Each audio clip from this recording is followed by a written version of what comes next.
Me es muy grato poder participar en estas jornadas de teatro del Siglo de Oro español que se celebran dentro del Festival Iberoamericano del Siglo de Oro y en especial en esta mesa que estudia aspectos de la puesta en escena de nuestros clásicos, en este caso de las llevadas a cabo por el gran intento de teatro popular que significó la Barraca. Como director de escena, no tengo por menos que congratularme de que distintos aspectos de la puesta en escena sean dignos de atención y estudio de personas tan destacadas como las que me toca el honor de presentar hoy. Por ello, mi agradecimiento a estas jornadas por haberme invitado a participar y en especial a Luciano García Lorenzo, tan deferente siempre conmigo, y mi felicitación a Mariano de Paco Serrano por lo que significa de consolidación el que un año más se celebre este festival en esta localidad que tantas connotaciones tiene con nuestro teatro áureo. Dicho esto, quiero presentar a nuestra primer ponente, que nos hablará de Federico García Lorca y la música de la Barraca.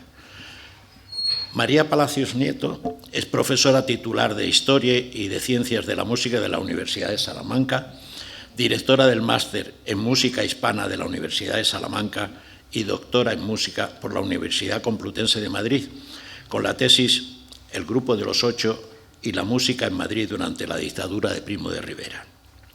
Especializada en la música del entorno de la denominada Generación del 27 y de las vanguardias musicales de principios del siglo XX, su ámbito de investigación se centra principalmente en las relaciones entre ideología, género, música y poder. Ha participado en numerosos encuentros y congresos en torno a las relaciones entre la música y la literatura en esta época, desde la coedición del volumen de Literatura y Música, estudios sobre María Martínez Sierra, etc. Y entre sus publicaciones más recientes destacan la coordinación del dossier Género y Prensa en la Musicología Histórica, publicado por Cuadernos de la Música, su participación en el libro editado por María Paz López Peláez, Músicas encontradas, Feminismo, Género y Queridad.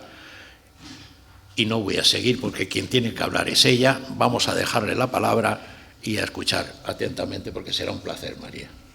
Bueno, muchísimas gracias y gracias por la invitación y por estar aquí hoy. Especialmente gracias a Luciano García Lorenzo por haberme invitado y también gracias a Antonio León Sotelo por la organización, aunque no ha podido estar hoy aquí, pues le agradezco mucho todos los correos que nos hemos mandado y lo mucho que me ha ayudado para llegar aquí, ¿no? Bueno, en esta charla abordaré, como ha comentado mi presentador, algunos aspectos relacionados con Lorca y la música en la Barraca. Voy a hablar fundamentalmente de dos cuestiones, una más general en torno a qué sabemos de estas músicas que utilizaba Lorca en la Barraca, donde aparecen dos personajes fundamentales que son Manuel de Falla y Adolfo Salazar. Bueno, lo primero, no sé si preguntaros cuánto de música sabéis. Son más de filología. Son más de filología. Pero Manuel de Falla sí os suena. Sí. Vale, Adolfo Salazar ya igual no, pues es como uña y carne, digamos. Es decir, casi todo lo que sabemos de Falla o todo el pensamiento, toda la ideología, toda la campaña periodística que ha hecho que Falla hoy esté donde está y que lo conozcáis, aunque seáis de filología, se la debemos a Adolfo Salazar. Entonces, bueno, pues es un personaje también importante para entender ya no solo la música, sino todo lo que hay alrededor, el discurso en torno a estas músicas, donde Lorca estaba absolutamente dentro. Es decir, a Lorca sí lo conocéis, obviamente, ahí sabéis más que yo, pero Lorca cuando viene a Madrid, una de las primeras personas que conoce precisamente es a Salazar, que va a ser pues casi su mentor en la capital. Entonces, por eso es un personaje importante. Y luego en la segunda parte pues hablaré un poquito más en concreto sobre lo que nos une aquí, que es ese 90 aniversario, ¿no?, de la Barraca, donde veremos algo en torno a la música para el auto sacramental de la vida es sueño, y ahí aparece otro personaje que sí que seguro que no conocéis, porque ni siquiera los musicólogos a veces conocen, que es este Rafael Benedito Vives, pero que es muy, muy interesante, y otro que he puesto ahí entre corchetes, que es Julián Bautista, porque probablemente si vais a las fuentes o mucha literatura que hay en torno a la música en la barraca, suele suceder que aparecen compositores más canónicos, digamos, que han tenido un impacto más importante en la historiografía, como Julián Bautista o Ernesto Hafter. A veces aparecen citados como que participaron en la música en la barraca, aunque todo hace pensar que no es así. Y sí que es interesante reflexionar en torno a por qué se han introducido a estos compositores en esos montajes, ¿no? Que nos llevarían a la barraca a otro lugar que yo creo que no es en el que tenemos que mirarlo, ¿no? Entonces, bueno, pues un poco sobre estas cuestiones voy a hablar. Lo primero interesante o que tenemos que tener en cuenta cuando pensamos en esta parte de los montajes es que prácticamente no hay fuentes. La música es efímera, muchas veces no se escribe, no hay partituras, y entonces lo que tenemos que hacer es recurrir pues, a las memorias. Seguramente estos libros los habréis ojeado, leído, son clásicos, y ahí aparecen muchas de las cuestiones relacionadas con la barraca, ¿no? Es decir, Luis Sáenz de la Calzada y todas las memorias que escribe, que hay que leer como memorias, es decir, esto no es historia, esto es memorias, esto es imaginación, aquí hay mucha poesía, además vistos, pues eso, casi 50, 60 años después, él recuerda cosas y pues como no es que manipule, no es que quiera mentir, pero como todas memorias, pues hay que repensarlo, ¿no? Y en la parte más efímera, que es la parte de la música, pues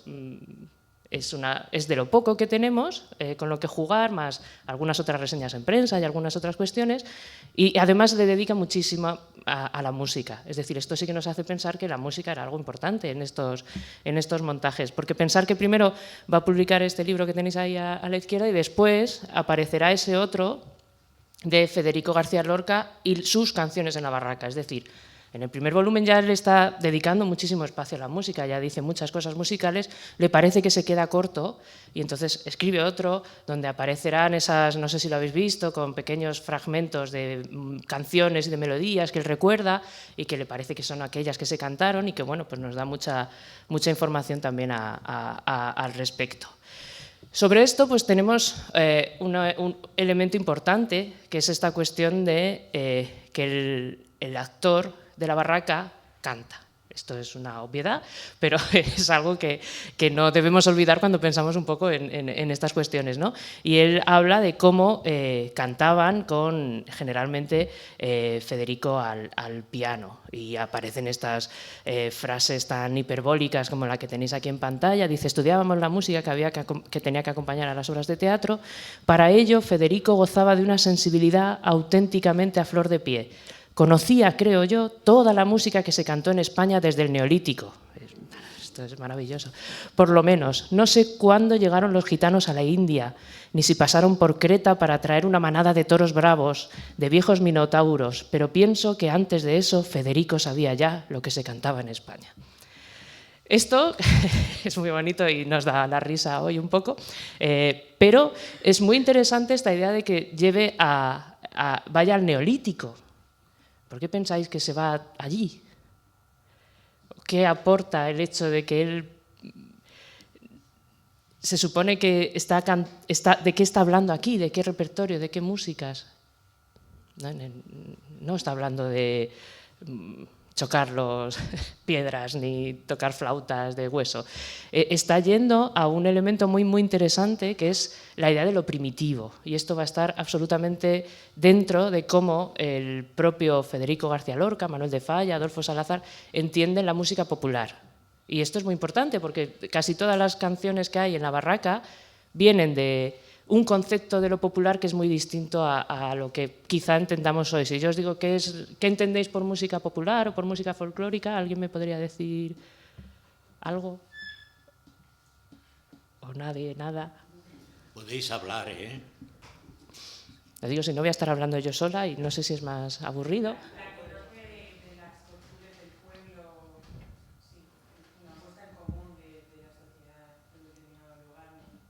Eso, o sea, sería la música que interpreta el pueblo hoy. Para ellos lo que interesa es eso que la música interpreta el pueblo hoy, lo quieren ver desde la perspectiva de qué queda del pasado. Entonces no le interesa tanto lo que hacen hoy, sino vamos a ver qué huellas podemos encontrar de lo... Bueno, del neolítico no, ¿vale? Aquí esto es una exageración, ¿no? Pero de lo anterior, por eso si pensáis en la colección de canciones populares españolas de Federico García Lorca, llevan esta cosa de antiguas. Es decir, es esta idea de qué hay del pasado, qué hay de otras épocas, qué hay que entendiendo por el pasado como que existiera, que esto es algo también muy de la época que hoy obviamente no pensamos nadie, pero como si existiera una esencia nacional, auténtica, primitiva, primigenia, una savia popular que nos une, digamos, como españoles, por decirlo así. ¿Entendéis la cuestión? Es decir, estos elementos es lo que hacen a Sáez de la Calzada hablar de esta cosa del neolítico, mitificada, del pasado, ¿no? Es decir, no es que conozca los cantos que se hacen ahora, no, es que él ya sabe, es capaz de llevarlos un plano más allá e irse a entender lo más auténtico y lo más primigenio que hay en los cantos musicales, que entrarían ahí también con unas cuestiones musicales como, pues yo qué sé, utilizan melodías mucho más modales, menos tonales, es decir, entienden lo antiguo dentro también de unas coordenadas musicales, inventadas, ¿vale? O sea, no existe esa esencia de la nación musical. Esto es algo que ya nadie busca, pero en esta época sí. Entonces está buscando un poco estos elementos en música. Bueno, sobre Federico y la música se ha escrito mucho, os he traído aquí un pequeño listado bibliográfico, aunque todavía se siguen repitiendo esos errores muchas veces con la cuestión de la barraca, que yo creo que ahí todavía hay muchas cosas que se podrían decir, aunque veis que uno de los primeros trabajos que aborda estas cuestiones de manera sistemática y académica de los años 70 es precisamente ese Federico García Lorca, músico, escenógrafo, director, porque ahí entraría también un concepto en el teatro lorquiano, del que seguro que vosotros sabéis mucho más, que es esta cuestión de casi obra de arte total, ¿no? Donde aparecen pues, la importancia de las luces, de la escena, de la música, que ahí tiene mucho que ver también, y yo creo que se podría abordar más el impacto del propio Wagner en el teatro, en la ópera, en su idea de drama por música y todas estas cuestiones que el propio Lorca escucha cuando viene a Madrid y le encanta y se transforma en un wagneriano de repente, que es algo que a priori parece que no nos pega mucho con el personaje. Y para entender estas cuestiones os había traído un elemento que, aunque no sepáis de música o no sea vuestro ámbito, estaba convencida de que conoceríais, que son estas canciones españolas antiguas recopiladas, recogidas y armonizadas por Federico García Lorca. Las conocéis, seguramente.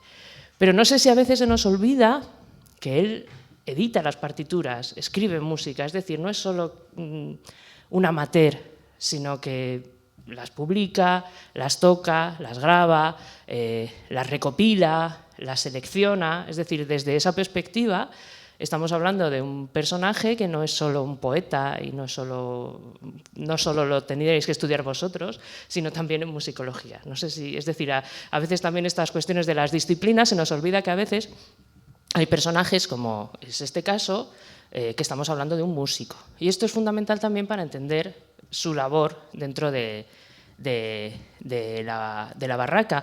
El propio Manuel de Falla habla de ese Lorca músico en numerosas ocasiones. Uno de los elementos que se le ve más claro, cómo él valora esa parte musical del poeta, es en esta carta que escribe Antonio y María de Quevedo en los años 30, y donde veis que ya define a ese poeta músico, es decir, como una misma cosa, no solo poeta, sino es poeta músico, y dice que es uno de sus discípulos que más estima en todo orden, y es también, refiriéndose a lo popular, un excelente colaborador. Es decir, en lo popular ya no es solo su discípulo, sino que sube de categoría de su colaborador.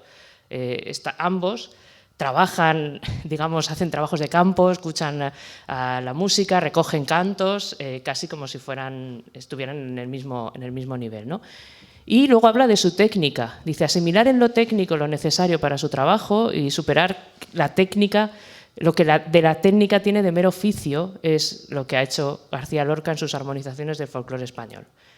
Que esto lo diga Manuel de Falla es significativo, porque Manuel de Falla no suele echar muchos piropos y realmente no lo piensa. Es decir, es muy, muy estricto, y de hecho este personaje que os comentaba antes, Adolfo Salazar, deja de escribir música porque Manuel de Falla constantemente le está diciendo que tiene que modificar tal cosa, que no sé qué tal, y al final Salazar dice, bueno, pues igual voy a hacer... Es una de las teorías más fácil de entender por qué Salazar termina no escribiendo ya partituras, porque Falla es bastante estricto. Sin embargo, aquí veis que está diciendo que Lorca controla la técnica, conoce todo bien, es capaz de trabajar con él los cantos populares, es decir, lo está poniendo a la altura de un músico de la época solvente, ¿no? Digamos, desde esa perspectiva.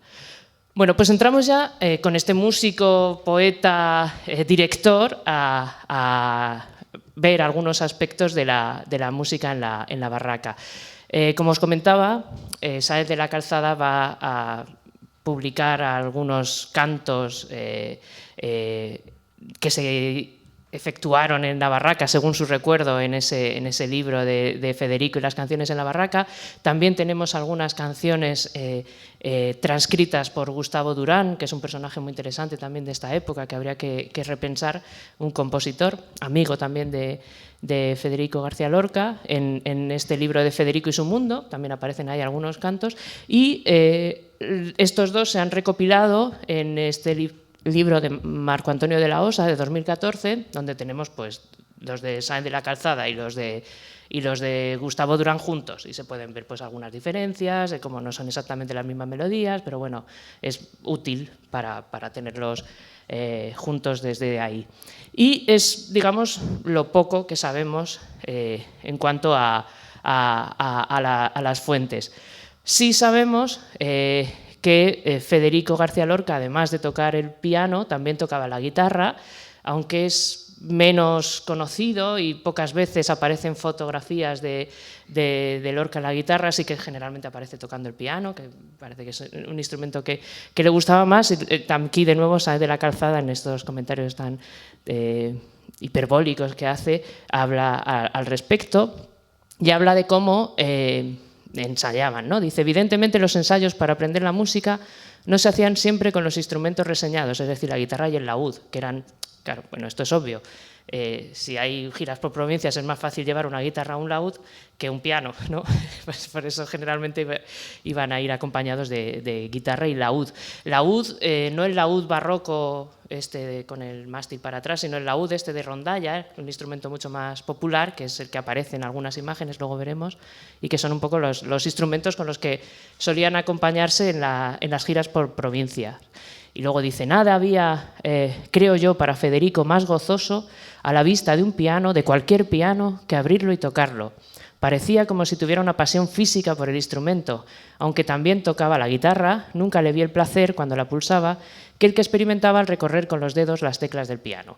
Y sabéis que incluso el piano de la residencia de estudiantes a veces se le reconoce como el piano de Lorca, ¿no? En esa mitificación de los objetos que pasaron por sus manos.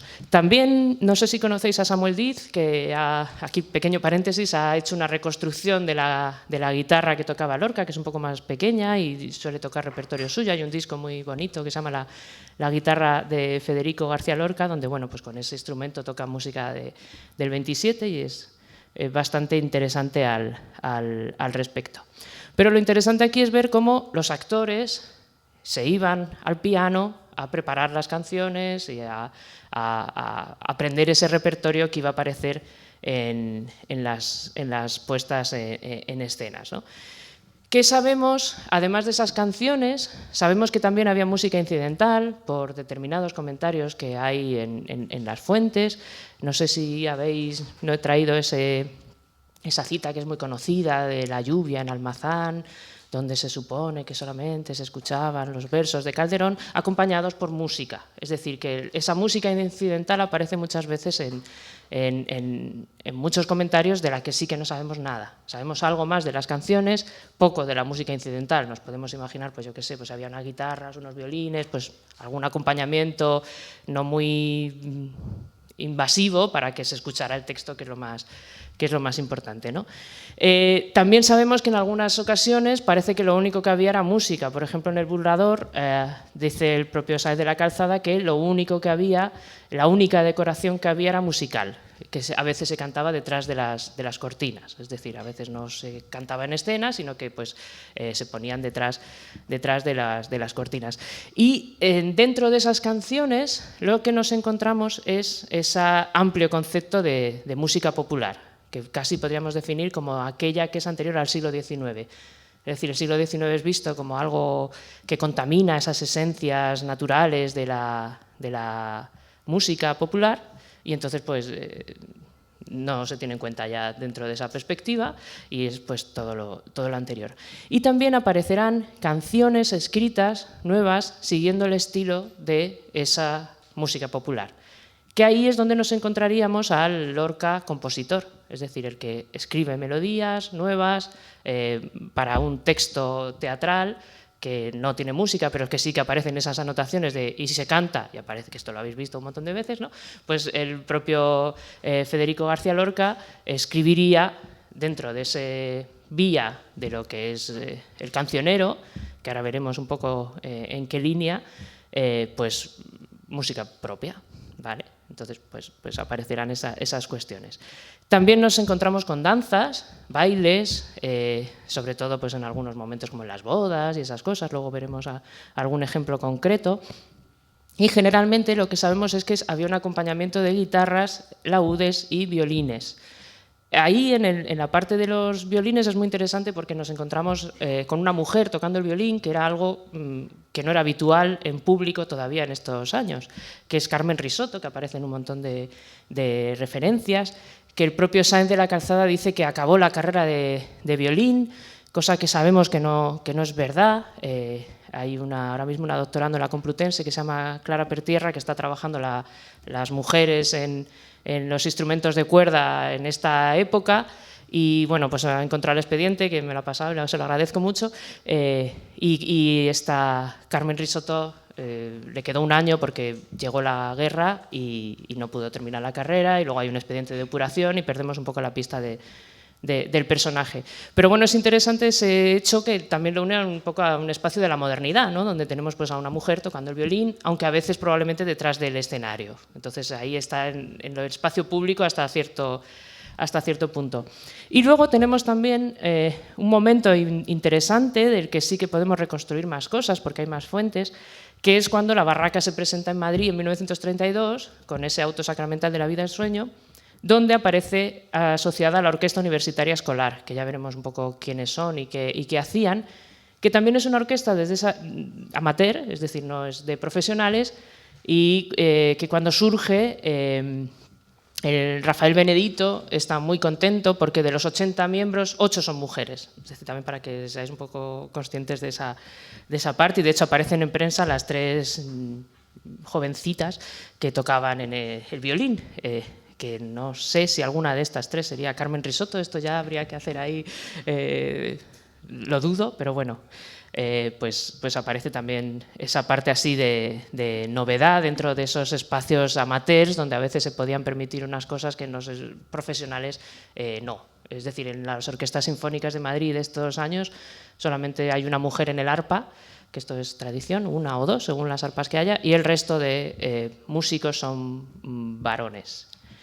Y bueno, volviendo a estos elementos que estábamos comentando de la barraca y de la música y de esas canciones y de esa idea de lo popular, hay un momento también fundamental en la carrera de Federico García Lorca, que es el concurso de Cante Jondo del 22, del que también estamos de centenario, esto es no parar de conmemoraciones, y donde también podemos ver muchas de estas cuestiones unidas con lo primitivo, es decir, muchas veces esta idea de lo jondo está vista desde esa idea de lo popular actual, y sin embargo lo que interesaba a estos personajes de lo jondo es lo que tiene de primitivo y también lo que tiene de vanguardia, y por eso he puesto aquí el cartel, de que seguro mi compañero podría decir muchas más cosas, ¿no? Pero es recoger todos esos elementos también de lo primitivo, de la esencia, de lo popular.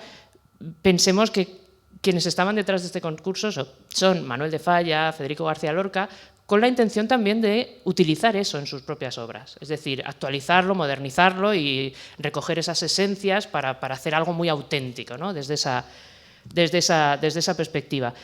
Y entonces ahí aparecerán pues, todas estas cuestiones mitificadas de lo que serían un poco las esencias de lo popular, de lo hondo, como lo más auténtico español, y aparecerán esos tres elementos fundamentales de Manuel de Falla, que va a asumir Federico García Lorca de una forma muy más, digamos, poetizada, y ahí hablará de las misteriosas y errantes gentes que dan la forma definitiva al cante hondo para referirse a los gitanos. Pero, como digo, no tanto el gitano hoy, sino de dónde viene y qué pudo ser, ¿no? De esa forma así poetizada y del pasado. Y ahí, por ejemplo, lo vemos muy, muy claro con todos estos textos que escribe Salazar en torno a Manuel de Falla, y os he puesto ahí cuando se produjo el estreno del Amor Brujo, como él habla de que es la síntesis de la esencia de lo popular y matiza, pero no del pueblo actual, es decir, el pueblo actual no me interesa, sino del pueblo tradicional, del espíritu de 100 generaciones condensados en esos cantos, en esos ritmos que suenan a morería, Arabia, con sus cargados aromas de oasis, en sus nostalgias de extensiones infinitas. Esto es mucho más bonito que el pueblo actual, no sé si... Es decir, ahí cuando entra esta parte de la evocación de lo primitivo, es cuando entra todo ese mundo en soñador que tanto le va a interesar también a Federico García Lorca dentro de esa idea de lo hondo, ¿no? Que estaría en estos años mucho más próximo a todo este discurso desde la música que de lo que estaban haciendo en otras disciplinas artísticas, ¿no? Y ahí volvemos otra vez a lo mismo, es decir, cuando Lorca en sus canciones españolas antiguas hace sevillanas, no hace unas sevillanas cualquiera, no, hace las sevillanas del siglo XVIII. ¿Por qué del siglo XVIII? Pues, ¿por qué no? No sé si, es decir, por esta idea un poco de anterior al XIX, esto es más auténtica, estas sevillanas son las de verdad, son las que tienes que escuchar, no otras. Y de hecho, es muy interesante también en estos años cómo lo hondo va a surgir en contra del flamenco, que a día de hoy lo hondo y el flamenco parece la misma cosa, porque lo es, pero en esta época no. Es decir, el flamenco sería aquello que se está cantando en las tabernas, que es sucio, que no es puro, que está en ambientes un poco lícitos, y sin embargo lo hondo sería lo auténtico, lo popular, lo verdadero, y para eso Manuel de Falla, una de las cosas que dice es que no quiere que en el concurso actúe ningún cantante profesional, es decir, tienen que ser amateurs. Y ahí entraría también esta cuestión de lo amateur, de la barraca, podemos reflexionar mucho sobre estas cuestiones, ¿no? Donde él considera que el amateur no está contaminado por el estudio, y esto Falla, que además es una persona de la técnica, el estudio, no sé qué, pero sin embargo cuando va a ir a lo popular, pues le interesa ese mundo de lo amateur, pensando que ahí estaría la pureza verdadera de la esencia de lo más antiguo, ¿no? Porque no ha sido contaminado por nadie. Y ahí entrarían pues todas estas cosas, como ya os he comentado, de lo poético, ¿no? El misterioso, lo impenetrable, donde entraría también de forma muy fácil la creación. Si vosotros os creéis esto, os entran ganas de crear. No sé si un poco de repensar este mundo imaginado, primitivo, desnuda y escalofriante emoción de las primeras razas orientales, es decir, la emoción que genera el repensar este pasado desde esa perspectiva, digamos que va a tener mucho impacto para estos personajes. Pero algo similar nos encontramos con los cancioneros. Aparece muchas veces esta idea de que Federico García Lorca iba siempre con el cancionero debajo del brazo, y si no pensamos de qué estamos hablando, nos podemos quedar con esa idea inicial de que pues, estamos hablando de las canciones que canta el pueblo. Pero va más allá. Si analizamos, por ejemplo, este cancionero musical popular español de Pedrell, que Lorca conocía bien, los dos primeros volúmenes sí que estarían dentro de este concepto de lo popular que teníais en mente, ¿no? Canciones de la vida doméstica, oficios, romances, rimas infantiles, nanas, estas cosas. Pero el volumen 3, tiene, por ejemplo, las cantigas de Santa María, tiene música del siglo XIV, del siglo XV, está Gaspar Sanz, está personajes que hoy en música diríamos el Renacimiento español, el primer barroco. No lo meteríamos dentro de la idea de cancionero, no sé si entendéis, pero son melodías que para para Pedrell estaría la esencia de lo que se sigue cantando en el pueblo. No sé si, entonces, si aparecen las diferencias del canto del caballero, pues el canto del caballero se da por hecho que es melodía popular y entonces pues Cabezón lo tenemos en el cancionero popular musical español. ¿Entendéis la cuestión? Y esto es fundamental porque es lo que va a utilizar Lorca en La Barraca. Sabéis, por ejemplo, al final de la escena de la muerte del caballero de Olmedo, aparecerá la melodía de las canciones del canto del caballero de Cabezón, utilizada como si fuera una canción popular. Si queréis lo escuchamos.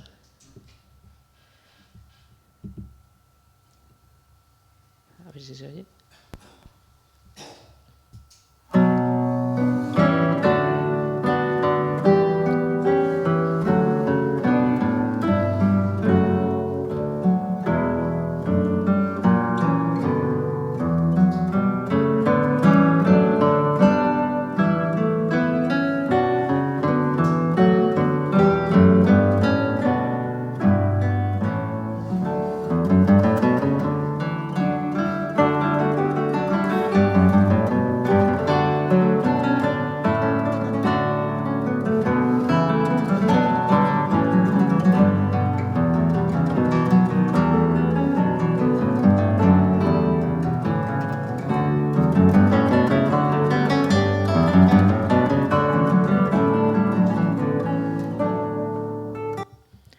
Se utilizaría solamente la melodía, es decir, aquí hemos escuchado las diferencias completas del canto del caballero, pero pues esa línea melódica es la que utilizó aquí Federico García Lorca para este momento. Otros momentos importantes musicales van a ser las bodas. Otros también, pero de esto se ha hablado mucho más, son los finales, esta idea de fin de fiesta barroca que aparece muchas veces en sus representaciones. Prácticamente todas las puestas en escena de La Barraca acaban con música, ese final un poco amplificado. Pero yo había traído una boda porque es el momento en el que aparecen más esas otras canciones del cancionero de los volúmenes 1 y 2 de Pedrell, ¿no? Es decir, esa parte más popular, entendida hoy. Y ahí, por ejemplo, en la boda de Laurencio y Frondoso de Fuenteovejuna, pues aparece pues, una puesta en escena amplificada con esos decorados maravillosos de que luego nos hablará Juan Manuel Bonet.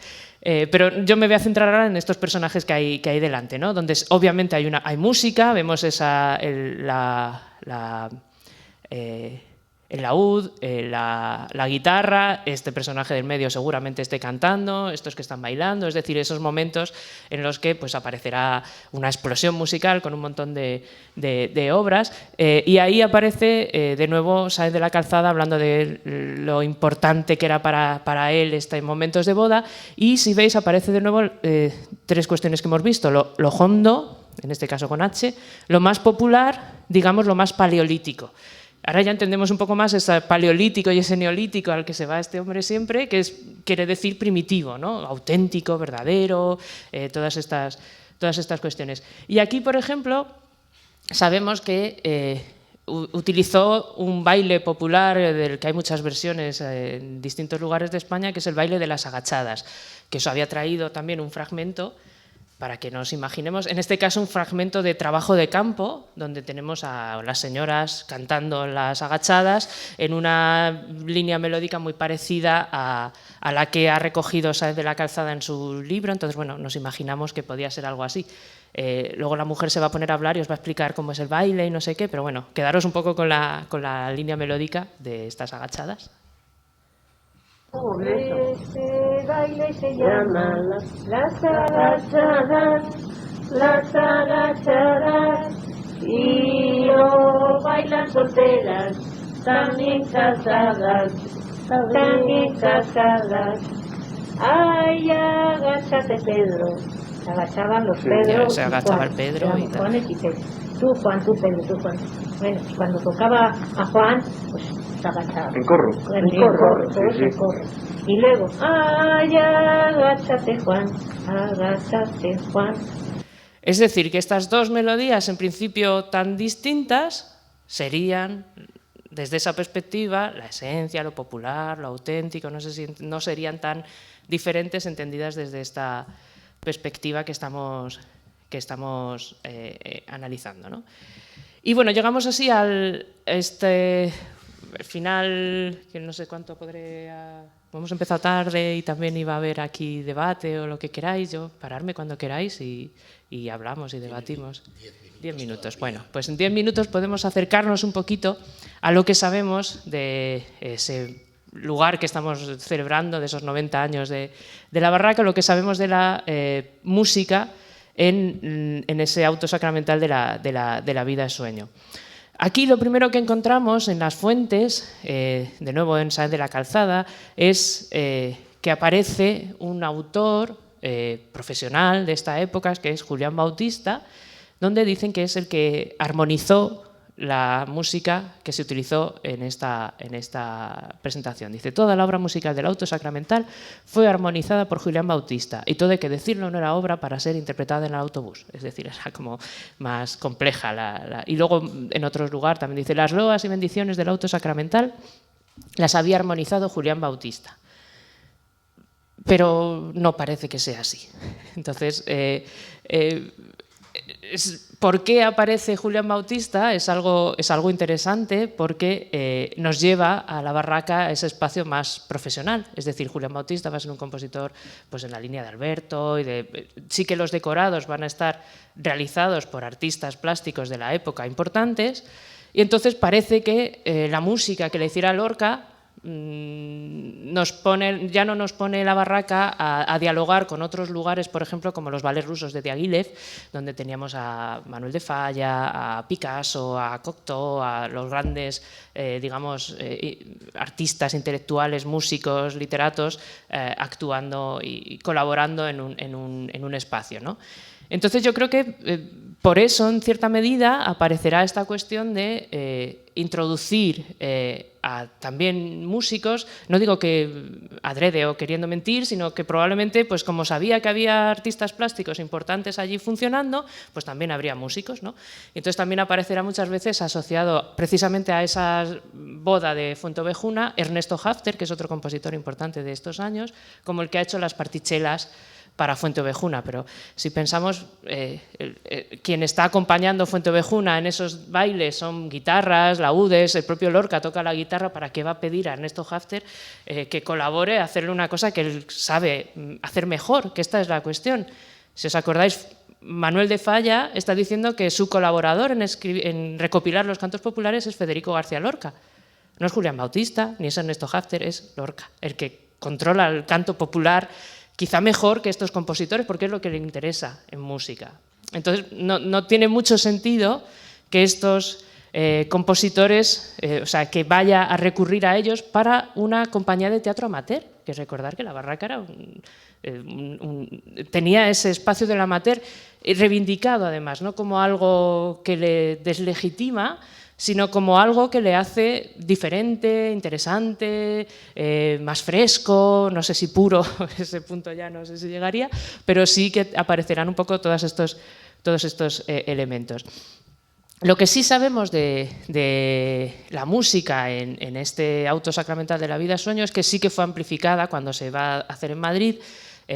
Parece que esa presentación quiso ser más importante desde ese aspecto escenográfico, y entonces se recurrió a la orquesta universitaria que dirigía Rafael Benedito.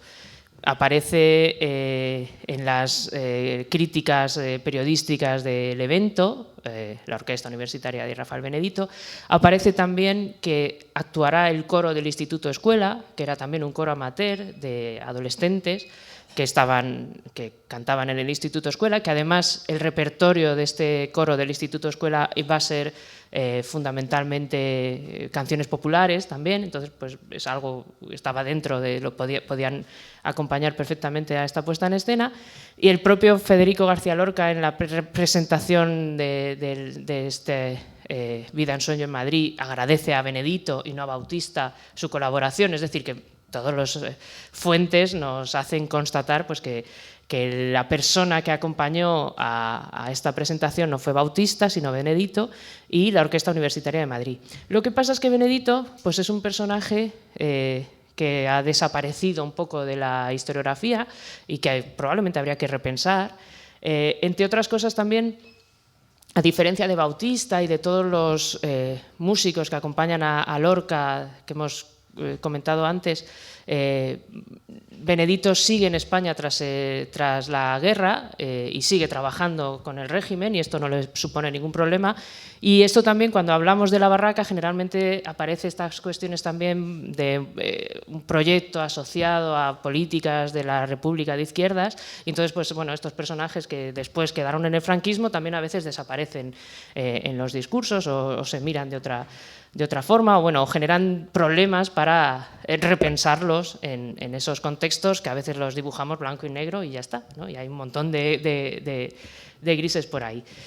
Benedito, además, va a ser también un personaje muy importante en la recopilación del folclore. Llegó a ser el que va a dar las clases de folclore y cultura popular en la Universidad Central de Madrid. Es decir, que desde esa perspectiva probablemente le interesaba también el propio proyecto musical de Lorca en la barraca, ¿no? Que está muy unida con estas cuestiones de lo popular.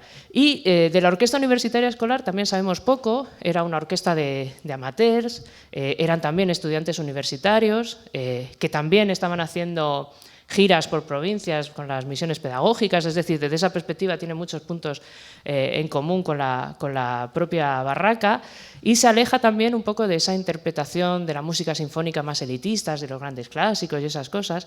Y para que tengáis un ejemplo, con la conmemoración de la República en el 32, lo que van a hacer, por ejemplo, son conciertos en la cárcel Modelo de Madrid para los reclusos, con Victoria Kent y Benedito y Kent pues darán un discurso, es decir, que es una asociación, una orquesta desde esa perspectiva pues más abierta y que hace pues otro tipo de cuestiones.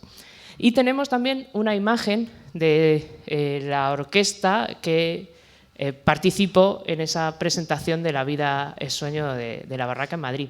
Aquí tenéis a Benedito, es obvio que había violines, pero si os fijáis aquí hay una guitarra, no sé si se ve, esto es el cuerpo de la guitarra, esto de aquí parece un acordeón, es decir, que hay instrumentos que a priori no estarían dentro de lo que nosotros entendemos hoy como una orquesta sinfónica, donde no hay guitarras ni acordeones, aunque no sepáis música, esto es obvio.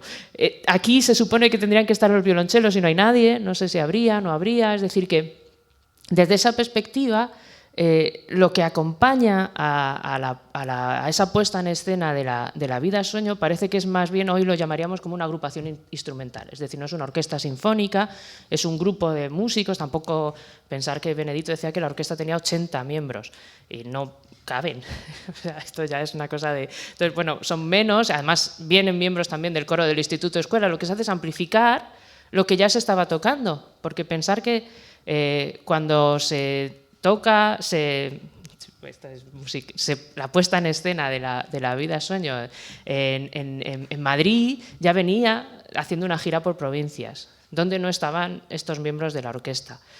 Nos imaginamos que la música sería la misma, es decir, no, de repente no van a montar música nueva, imagínate, un grupo amateur que se presenta en Madrid con loas que se ha inventado de repente Julián Bautista, dificilísimas, en la presentación en Madrid, ¿no? Obviamente se tocarían la misma música amplificada por instrumentos, más violines, alguna guitarra más y algún cantante más, ¿no? Y es un poco el cómo se desarrollaría esa puesta en escena.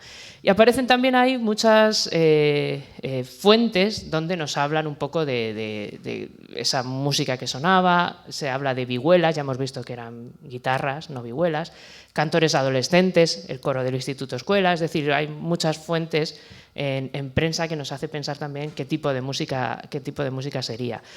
Desde esa perspectiva comparto lo que comenta Emilio Peral en este fantástico libro que supongo que habréis visto en torno a la recuperación del auto sacramental en España, donde lo que hizo Federico García Lorca en este caso fue lo que hizo en su momento en el 27 el propio Falla cuando pone música a un auto sacramental, en este caso el Gran Teatro del Mundo, en Granada, en 1927.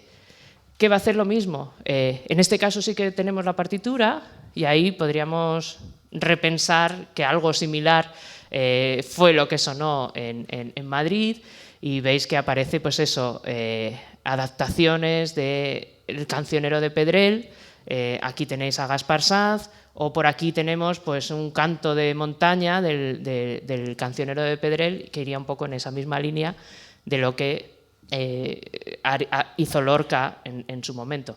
No sé si da tiempo a escucharlo esto. Sí. Y ya con eso a lo mejor terminamos. Esto es imaginación. Aquí Falla haciendo su música incidental para el Gran Teatro del Mundo. Imaginamos que Federico García Lorca haría algo parecido, pero con más violines. Falla utilizó muchos vientos y tal, porque fue una representación al aire libre, donde el viento suena más fuerte, y Lorca, sin embargo, utiliza más guitarras y violines en su presentación.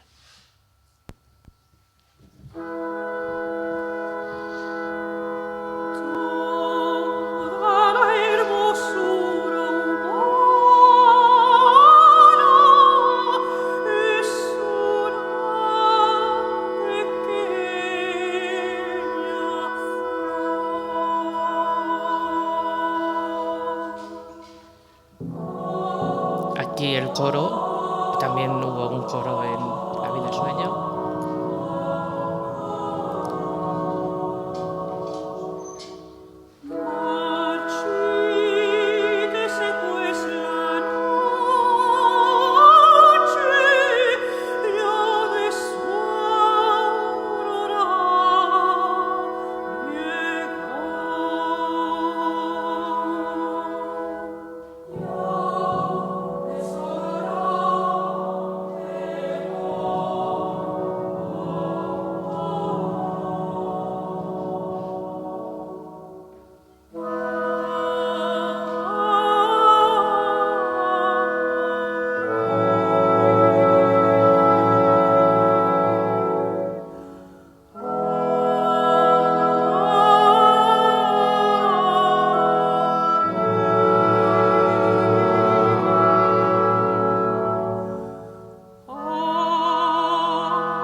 Solo una cosa, no sé si...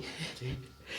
Claro, esta música se suele interpretar con mezzosoprano, voz impostada.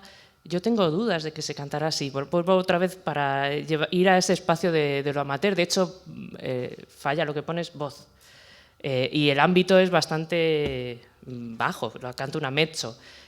Pero claro, como la música de Falla es música de concierto, pues esto lo hacemos con voz impostada, soprano, tal. Pensar que Falla, por ejemplo, en Amor Brujo lo escribe para Pastor Imperio, donde tiene que cantar, tiene que recitar, y Pastor Imperio no canta impostada, ¿no? El Amor Brujo generalmente lo escuchamos con soprano. Luego hará otras versiones, en fin, al final es una cosa para Pastor Imperio tan reducida que solo lo podía hacer Pastor Imperio, y eso también para una obra genera poco posibilidades, ¿no?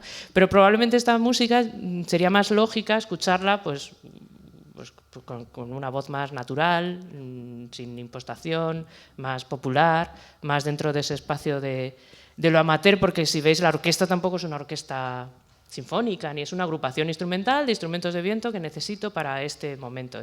Y ese punto quizá podría ser interesante para el debate, si hay tiempo, ¿no? Esas jerarquías que nos construimos de lo amateur, lo profesional, la legitimación histórica de el espacio de lo profesional como el único válido para la alta cultura, que yo creo que a lo mejor ya en 2022 que estamos, podemos empezar a repensarlo, y por ahí también podemos repensar a Federico García Lorca, músico, desde otra perspectiva, yo pienso. Y nada más.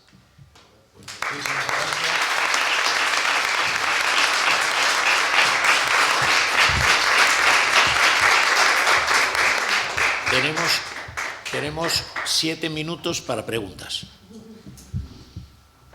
si las hubiera o hubiese.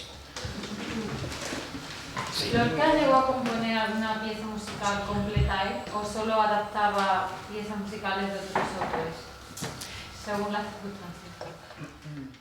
Pieza musical completa, ¿qué sería? Una partitura musical completa, con las notas musicales, los instrumentos, todo.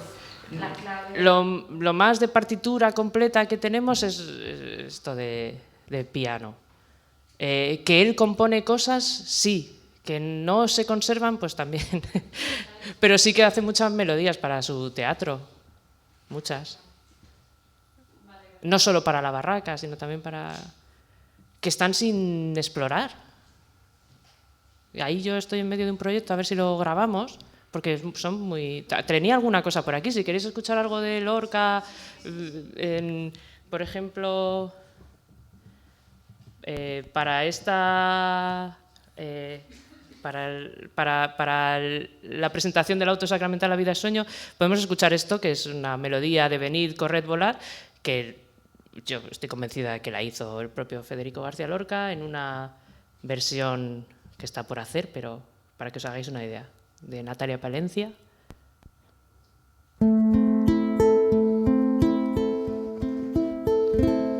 Venid, corred, volad, elementos, a dar obediencia al príncipe vuestro, porque las ganas del juicio amanecen más temprano. Esto probablemente sea la invención creativa musical de Lorca. Es bonito. A mí me parece de una calidad musical muy... ¿Alguna cosa? Sí. Me ha parecido muy interesante con lo que has concluido y en realidad de lo que partía también las consideraciones en torno al concurso del Cantejondo, que es esa postura un poco elitista de Falla. Recuerdo, creo, bueno, ya no solo amateur, sino que no podían pasar de 21 años, creo, los cantaores, ¿no?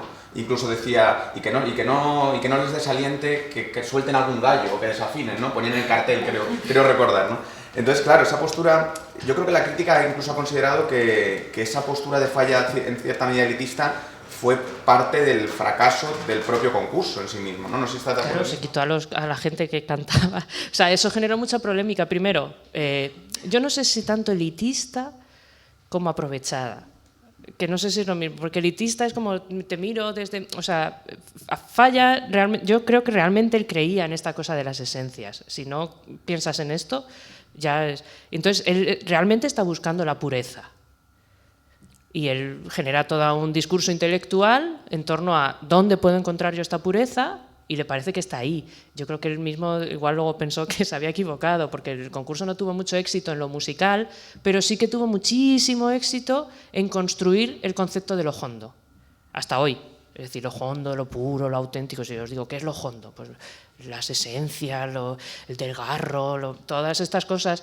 Que lo hondo antes del concurso, ahí tuve una alumna que hizo un TFM súper interesante de dónde estaba lo hondo antes del concurso, y estaba en la taberna, en la prostitución, claro, para Falla esto no puede ser. Es ultracatólico, tiene muchos conflictos con muchos de sus amigos por estas cuestiones, pero bueno, pues y consigo mismo probablemente, ahí habría mucho que decir, ¿no? Pero él necesita buscar lo hondo en otro sitio porque musicalmente le encanta. No sé si, o sea, lo quiere utilizar en su música, pero él no lo puede utilizar si eso está en la taberna. Entonces, hoy hablaríamos de apropiación cultural. ¿Vale? Obviamente Falla, esto no existe allí, pero es un poco lo que hacen, reinventar lo hondo con un discurso fantástico, súper vendible hasta hoy. O sea, yo hoy veo a los flamencos hablando de lo hondo, que es como, pero si van contra el flamenco. Pero, de hecho, acaba de salir un libro que se llama así, Contra el flamenco, el concurso del Cantejondo en el 22. Entonces, todas estas cuestiones van más allá del elitismo, sino que es una convicción profunda de creer que tienes la verdad. Es curioso porque además, casi simbólicamente, el primer premio, que está dotado con 1000 pesetas como el premio de honor, lo declara desierto. Claro. Es como el profesor que no da el 10 porque la perfección no existe, ¿no? No, porque realmente a ver, la calidad musical no fue muy allá, ni el éxito, ni el impacto, ni quiénes fueron, ni el público, ni lo que pasó en Granada no es lo que se ha vendido después, ¿no? Fueron muchos intelectuales. Eso sí, claro. Que entre ese público estaba Ramón Gómez de la Serna, estaba Zuluaga, que yo creo que también participó en la organización, o la financiación incluso. Estaba Edgar de Ville, que era muy joven, que también era... Sí, Zuluaga mandó cuadros, hizo una exposición... Y... Que sí hubo... Eso se expandió. Claro, de la parte intelectual, conceptual, o sea, el marketing, diríamos hoy, espectacular. La parte musical, no. Pero no era lo que se buscaba, digamos. Sí que consiguió que a partir de ahí lo hondo, pues aparece, pues claro, pues, joder, es que además es súper bonito, si leéis los discursos y tal, como literariamente me refiero, poéticamente es súper potente el discurso que generaron. Con convicción, este es el punto.